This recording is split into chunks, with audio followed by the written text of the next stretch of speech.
Welcome back. રાજ્યમાં સ્થાનિક સ્વરાજ્યની ચૂંટણીને હજુ વાર છે, જો કે રાજ્યનો રાજકીય માહોલ અત્યારથી જ ગરમ થઈ ગયો છે। કોંગ્રેસે અમરેલીના લેટરકાંડ બાદ પાટીદાર દીકરીના અપમાનનો મુદ્દો ઉઠાવી રાજકીય ગરમાવો લાવી દીધો। હવે પરેશ ધાનાણીએ અમરેલીમાં ધરણા શરૂ કર્યા, ત્યારે સવાલ એ છે કે પાટીદાર મુદ્દે રાજનીતિ કરી રહેલા કોંગ્રેસને શું આગામી દિવસોમાં કોઈ રાજકીય લાભ થશે? શું ફરી એકવાર કોંગ્રેસથી પડશે પાટીદારો આવશે?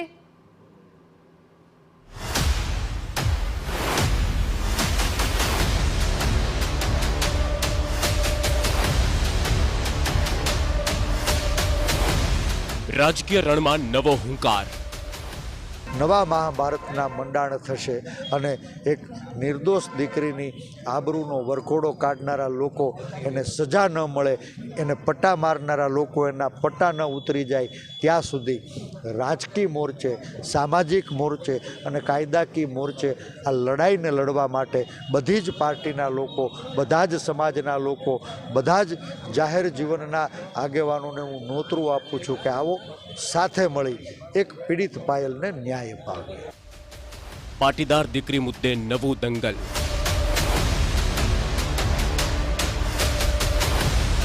કોંગ્રેસે શરૂ કર્યા ધરણા,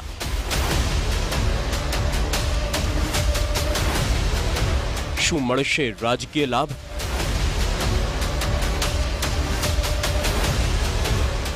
છેલ્લા 15 દિવસથી રાજ્યમાં પાટીદાર દીકરીના મુદ્દાની ખૂબ જ ગુંજ સંભળાઈ રહી છે।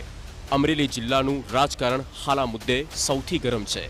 આમ તો ભાજપના લેટરકાંડથી આ મુદ્દો ચર્ચામાં આવ્યો, જો કે કોંગ્રેસે આ મુદ્દાને હાઈજેક કરી પાટીદાર પોલિટિક્સ જ શરૂ કરી દીધું અને હવે તો પાટીદારની દીકરીને ન્યાય અપાવવા માટે લડત જ શરૂ કરી દીધી।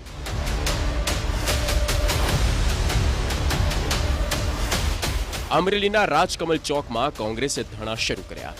કોંગ્રેસ નેતા પરેશ ધાનાણી ઉપવાસ પર ઉતર્યા। પૂર્વ ધારાસભ્ય લલિત વસોયા સહિતના પૂર્વ ધારાસભ્યો આ ધરણામાં સામેલ થયા। લેટર કાંડનો મામલો છે તેને લઈને રાજનીતિ છે તે આક્રમણ બની છે। હું આપને દ્રશ્યો બતાવીશ। પરેશ ધાનાણી દ્વારા 24 કલાક સુધી આમના ધરણા છે તે શરૂ કરવામાં આવે છે। કોંગ્રેસના સિનિયર નેતાઓ છે તે પણ જોડાય છે। લલિત વસોયા, વીરજી ઠુમર સહિત કોંગ્રેસના નેતાઓ છે તે આ ધરણામાં જોડાય છે। જે પ્રકારે પાયલ ગોટી છે તેમને ન્યાય આપવા માટેની માંગણી છે તે કરવામાં આવી છે। જે રીતે પરેશ ધાનાણી છે તેમના દ્વારા પાયલ ગોટીને ન્યાય આપવા માટેની આક્રમણ રીતે જે માંગ કરી છે તેને લઈને જે પરેશ ધાનાણી દ્વારા જે ઉપવાસ ધરણા છે તે શરૂ કરી દેવામાં આવે છે। અમરેલીના રાજકમલ ચોકમાં આ ધરણા છે તે શરૂ છે ને 24 કલાક સુધી પરેશ ધાનાણી છે તે ધરણા કરશે। કોંગ્રેસની માંગ છે કે જવાબદાર પોલીસ અધિકારીઓ સામે કાર્યવાહી કરવામાં આવે અને જ્યાં સુધી પોલીસ અધિકારીઓ સામે કાર્યવાહી નહીં થાય ત્યાં સુધી કોંગ્રેસ પોતાનું આંદોલન યથાવત રાખશે। અમરેલીની દીકરી પાયલ ગોટી ઉપર ભારતીય જનતા પાર્ટીના ધારાસભ્યના ઇશારે પોલીસે ખોટી ફરિયાદ દાખલ કરી।